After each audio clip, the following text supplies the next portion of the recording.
উনি তোমার প্রতিটা পরিস্থিতি সম্পর্কে অবগত। উনি তো তোমাকে সময় দেন। আর তারপর জীবনের ওপরে হতাশ মানুষ যখন আল্লাহর সামনে সিজদাবনত হয়, তো আল্লাহরও তার ওপর ভালোবাসা আসে। আর তারপর তিনি তার বান্দাদেরকে ধরে নেন।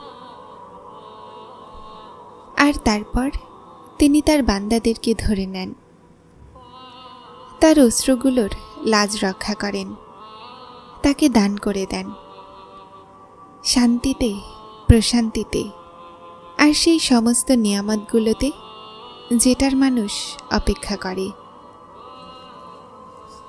জীবনের রাস্তাগুলোতে সবর করা কঠিন হয়। যারা নিজের দুনিয়া থেকে চলে যায়, আল্লাহ সেই সবরের ওপরে উত্তম ফল দান করেন।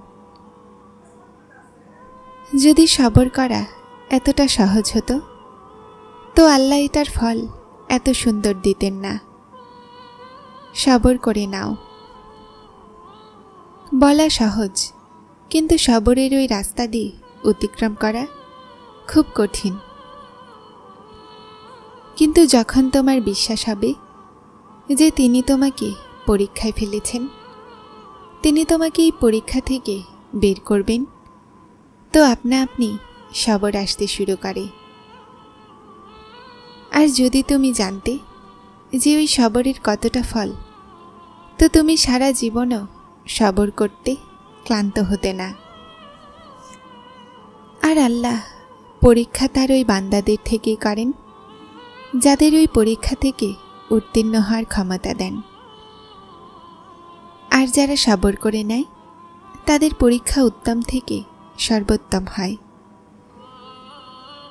হোক গুনাহগার অথবা নেকিকারী, সবার রব একজনই। ভাবেন যে আল্লাহ গুনাহগারদের নয়। তুমি কিভাবে জানো যে ওই গুনাহগার মানুষই হয়তো আল্লাহর পছন্দের? ওই রবের কাছে তার সম্মান অনেক। আল্লাহ তো সবার, তিনি আশ্রয়হীনদের আশ্রয়দাতা। মানুষই আছে যারা মাফ করে না। আল্লাহ তো সিজদাকে কখনোই রদ করেন না।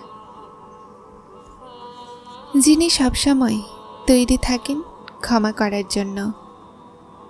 এক তুমিই আছো যে ক্ষমা চাও না। তুমি দোয়া করো আর কবুল না হয়, এমনটা কিভাবে হতে পারে? তুমি শান্তি চাও আর তিনি না দেন, এমন কিভাবে হতে পারে? তুমি চাও সেই রবের কাছে যিনি কাফিরদেরও শোনেন, তিনি না দেন, এমন কিভাবে হতে পারে? তুমি সব পেয়ে যাবে, আর তোমাকে প্রশান্ত করে দেয়া হবে। আর দেখে নিও, তোমার সবরের ফল অনেক খুব সুন্দর হবে। যে তাকে পেয়ে যায়, তার আর কারো তলাশ থাকে না। তিনি কাউকে অসম্পূর্ণ থাকতে দেন না। শোনো, কোনোভাবেই হাল ছেড়ো না। দেখো মজিজা হয়। তুমি যদি আকাশের সবচেয়ে ঝলমল করা তারা হতে চাও, তো এই মজিজাও হবে। কিন্তু তোমার এই মজিজা হওয়াতে বিশ্বাস করতে হবে, কেননা মজিজা দৃঢ় বিশ্বাসীদেরই হয়। কঠিন হচ্ছে সবর করা, অসম্ভব হচ্ছে, মন ভেঙে যাচ্ছে, নিজেকে একা অনুভব করছো, মনে হচ্ছে যে এখন কিছু ঠিক হবে না। থামো এক মুহূর্তের জন্য, আকাশের দিকে দেখো, সমস্যাগুলোকে সেখানে পাঠিয়ে দাও। দুঃখ রুহে থাকলে ওষুধ কাজ করে না। কিছু দুঃখের প্রতিষেধক শুধুমাত্র সিজদাতে আছে। একা মানুষদেরকে কখনো একা ভেব না, কেননা যারা একা হয় তাদের সবচেয়ে নিকটে আল্লাহ থাকেন। সেই অশ্রু অনেক বেশি মূল্যবান হয়, যা আল্লাহর সামনে ক্ষমা পাওয়ার জন্য গড়িয়ে পড়ে। চোখগুলো কোন কথার জন্য কাঁদল, এটা তো শুধুমাত্র আল্লাহ জানেন। চিন্তায় আছো? নিশ্চয়ই তুমি নামাজ আর কোরআনকে ছেড়ে দিয়েছ হয়তো। আপনার সাথে জুড়ে থাকি তো হাসি ইয়া আল্লাহ, না হলে এই অন্তরের কাছে কোনো কারণ বাকি ছিল না। কোনো জিনিসই মনকে এভাবে জীবন্ত করে না যেভাবে কোরআনে পাক করে। কখনো কখনো আমাদের মন এই জন্য কষ্ট পায় যেন সেটা আল্লাহর সাথে জুড়তে পারে। আমার অনেক ভালো লাগে অনেকক্ষণ ধরে রবের সাথে কথা বলা। আল্লাহ আপনার জীবন অনেক সুন্দরভাবে লিখেছেন। আপনাকে ফেলে দেয়ারা নিজেরাই পড়ে যাবে যখন আপনার রব আপনাকে ধরে নেবেন। ভাঙা হৃদয়ের ঠিকানা আল্লাহ ছাড়া আর আছেই কোথায়? শুধু তিনিই আছেন যিনি এটাকে জুড়ে দেন, আর এই জখমগুলোর প্রতিষেধক আল্লাহ হয়ে যান। উনি আল জব্বার, তিনি প্রতিটা ভাঙা জিনিসকে পুনরায় জুড়তে পারেন, যেটার জুড়ে যাওয়া তোমার নজরে অসম্ভব। তিনি তোমাকে পুনরায় জুড়ে দিবেন যেন তুমি কখনোই ভাঙোইনি। কিন্তু নিজেকে গোছানোর জন্য বিশ্বাস অবশ্যই থাকতে হয়। আর যখন বিশ্বাস রাখো তো আল্লাহ তোমাকে এমনভাবে সামলান যে তোমার পড়ে যাওয়ার কখনো ভয় হয় না। যিনি তোমাকে দুশ্চিন্তায় ফেলেন তিনিই তোমাকে এই চিন্তা থেকে মুক্তি দেওয়ার পথ তৈরি করে রাখেন, আর তারপর সেখান থেকে রাস্তা বানান যেখান থেকে তোমার ধারণাও না থাকে।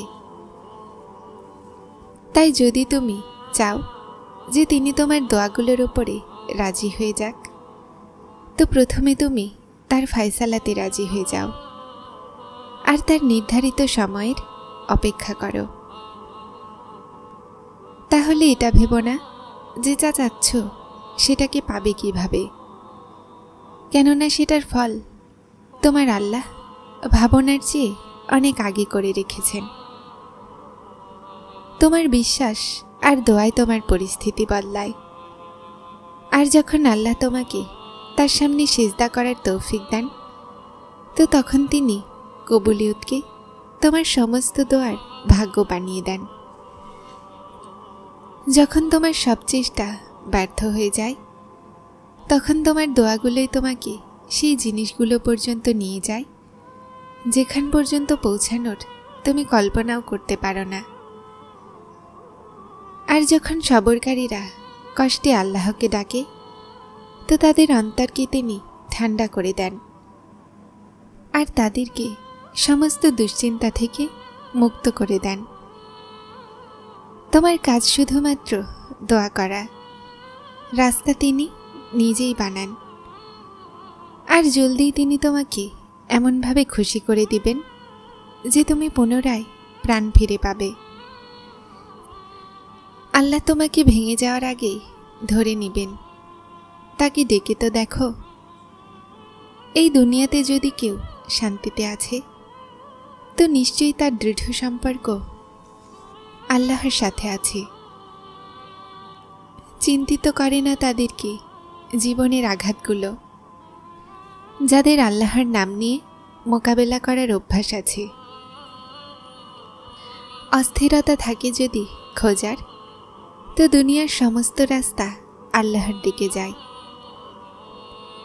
দুনিয়ার ভালোবাসার পিছনে দৌড়ানোতে কি পাবে? শুধুমাত্র অপমান ছাড়া। শেষমেশ হেরে ক্লান্ত হয়ে নিজের রবের কাছে ফিরে আসি।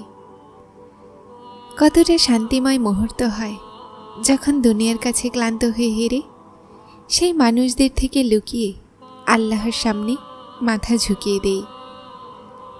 যতটাই কষ্ট হোক, যতটাই দুঃখ হোক, শুধুমাত্র কিছু অশ্রুতেই বের করে দিই। উনি জানেন আমার বান্দা কতটা দুঃখী, উনি জানেন আমার বান্দা কতটা দুর্বল। উনি এটাও জানেন যে সে কিভাবে ভিড়ের মাঝে মানুষের মোকাবেলা করে। মুখে খুশি, অন্তরে কষ্ট নিয়ে ফিরে আসে। উনি তোমার প্রতিটা পরিস্থিতি সম্পর্কে অবগত। যারা চ্যানেলটিতে নতুন এসেছেন তারা সাবস্ক্রাইব করে হেদায়েতের সাথে থাকুন। আসসালামু আলাইকুম।